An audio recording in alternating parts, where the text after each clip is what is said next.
पहले आतंकी हमले की बड़ी साजिश को नाकाम किया है। पहले चरण के चुनाव से ठीक पहले इसे पुलिस की अहम कामयाबी माना जा रहा है। रियासी पुलिस ने शाजरू इलाके के टिफिन आईईडी, 2 पिस्तौल, डेटोनेटर, भारी मात्रा में गोला बारूद बरामद किया है। शुक्रवार को भी कुपवाड़ा से भारी मात्रा में गोला बारूद बरामद किया गया था।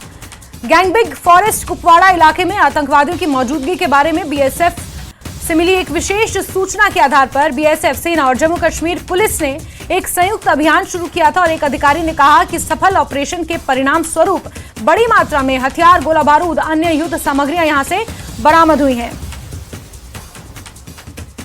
और हमारे सीनियर एडिटर तेजेंद्र सिंह सोडी जी इसी खबर पर ज्यादा जानकारियों के साथ जुड़ गए हैं। तेजेंद्र जी, क्या कुछ जानकारियां, क्या अपडेट्स मिल रही हैं? क्योंकि जिस तरह से बीते कल रिकवरी हुई है हथियारों की और आज रिकवरी हुई है, एक बड़ी कामयाबी से देखा जा रहा है। देखिए जैस्मिन, पाकिस्तान की तरफ से हमेशा ये साजिश रची जाती है कि किस तरह जम्मू कश्मीर में हालात खराब किए जाएं, और अब जब लोकसभा चुनाव का पहला फेज जो है वो होने वाला है, तो पाकिस्तान और पाकिस्तानी जो आतंकवादी हैं उनकी हमेशा से ये मंशा रहती है कि इस मौके का फायदा उठाया जाए, कोई भी आतंकी घटना को अंजाम दिया जाए। जैसे कल आपने देखा प्रधानमंत्री नरेंद्र मोदी खुद उधमपुर में थे, वाले दिनों में देश के गृह मंत्री अमित शाह और कई प्रदेशों के मुख्यमंत्री और कई सीनियर कैबिनेट मंत्री जम्मू कश्मीर आएंगे यहाँ पर चुनाव प्रचार को करने के लिए। तो आतंकवादियों को एक मौका मिल रहा है कि किसी तरीके वो आतंकी घटनाओं को अंजाम देकर यहाँ पर जो हेडलाइंस हैं वो बटोरें, लेकिन सुरक्षा बल जो है वो मुस्तैद हैं और किसी भी नापाक हरकत को नाकामयाब करने के लिए पूरी तरह से तैयार हैं। आज जो घटना हुई है ये एक जॉइंट ऑपरेशन था भारतीय सेना का और जम्मू कश्मीर पुलिस का।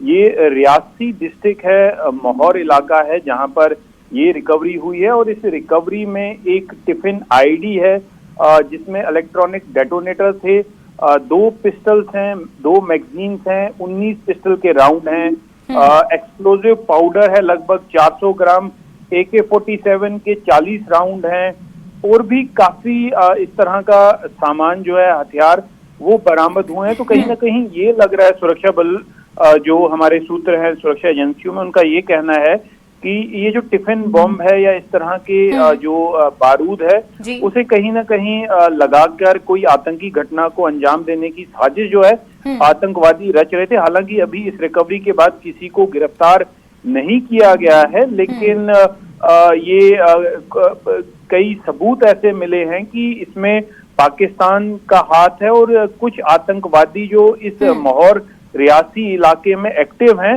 उनको फिर से वो जो स्लीपर सेल है उनको एक्टिवेट किया जा रहा है कि फिर से आतंकी हमलों को अंजाम दिया जाए। जी जैस्मिन, साथ ही तेजेंद्र सर, सवाल इसलिए भी महत्वपूर्ण है क्योंकि टाइमिंग को लेकर भी कहीं ना कहीं क्वेश्चन किया जा रहा है। पहले फेज से ठीक पहले जहां एक तरफ ये दावे और वादे किए जा रहे हैं कि हालात बिल्कुल सामान्य हैं और एक खुले माहौल में चुनाव हो रहा है, और जम्मू कश्मीर के इतिहास में शायद ही इस तरह का खुले वातावरण में ये चुनाव देखा गया हो, इन दावों से कहीं ना कहीं पाकिस्तान की विरोधियों की बौखलाहट है जो इस तरह से सामने आ रही है कि इस तरह की नापाक हरकतों को फर्स्ट फेज से ठीक पहले अंजाम देने की कोशिश की जा रही है। हालांकि हमारी सेना सक्षम है कि इन इरादों को नाकाम कर रही है।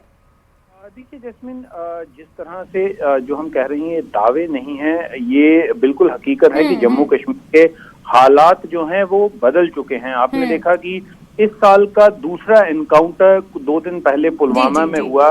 पहले जब हालात जम्मू कश्मीर के सामान्य नहीं थे, आए दिन आतंकी हमले होते थे, आए दिन इस तरह के एनकाउंटर होते थे, लेकिन आप ये चेंज देख लीजिए कि साल का 4था महीना शुरू हो चुका है और ये साल का दूसरा एनकाउंटर था जिसमें आतंकी मारा गया। नहीं तो इससे पहले आप पिछले कई सालों में देख लीजिए, आए दिन एनकाउंटर हुआ करते थे, आए दिन आतंकी घटनाएं होती थी। तो 2019 के बाद जो चेंज है जम्मू कश्मीर में वो बिल्कुल एविडेंट है, वो सामने आ रहा है, और यही जो पाकिस्तान की मंशा है, आतंकवादियों की मंशा है कि वो इस चीज को बर्दाश्त नहीं कर पा रहे। वो चाहते हैं कि जम्मू कश्मीर में कुछ ना कुछ आतंकी गतिविधियां जो है उसको चलते रखा जाए ताकि उनकी जो दुकान है वो हमेशा के लिए बंद ना हो जाए। तो इसीलिए उनकी कोशिश रहती है कि कहीं ना कहीं किसी आतंकवादी घटना को अंजाम दे दिए। लेकिन इस बात को हमें पूरी तरह से स्वीकारना होगा कि सुरक्षा बलों को जिस तरह से एक फ्री हैंड मिला है आतंकवाद को कुचलने के लिए, ये उसी का परिणाम है कि आज जम्मू कश्मीर में कई डिस्ट्रिक्ट जो हैं वो टेरर फ्री हो चुके हैं। आतंकवादियों की जो टॉप लीडरशिप थी जम्मू कश्मीर में, जो पोस्टर बॉय हुआ करते थे, जिनके फोटोज सोशल मीडिया पे एक टाइम पे वायरल हुआ करते थे, उन लोगों को बिल्कुल खत्म कर दिया है। टॉप लीडरशिप आतंकवादियों की खत्म हो चुकी है। अब कोई हाइब्रिड आतंकवादी या पाकिस्तानी जो उनके वहां पर आका बैठे हुए हैं, उनके इशारों पे नाच के यहाँ पर आतंकी हमलों को अंजाम देते हैं। लेकिन आतंकवाद का जो गला घोंट के उसको मारा गया है जम्मू कश्मीर में, वो बिल्कुल एविडेंट है। और वो 2019 के बाद जिस तरह जो ग्राफ है नीचे आया है, वो साफ दर्शाता है कि जम्मू कश्मीर से आतंकवाद का ऑलमोस्ट सफाया हो चुका है। ये जो थोड़ा बहुत रेसिडुअल आतंकवादी बचे हुए हैं, इनको भी जल्दी से साफ कर दिया जाएगा। जी बिल्कुल तेजेंद्र, आपने सही कहा। और इसी के साथ बहुत बहुत शुक्रिया तमाम इनपुट्स हमें देने के लिए, तमाम जानकारियां दर्शकों तक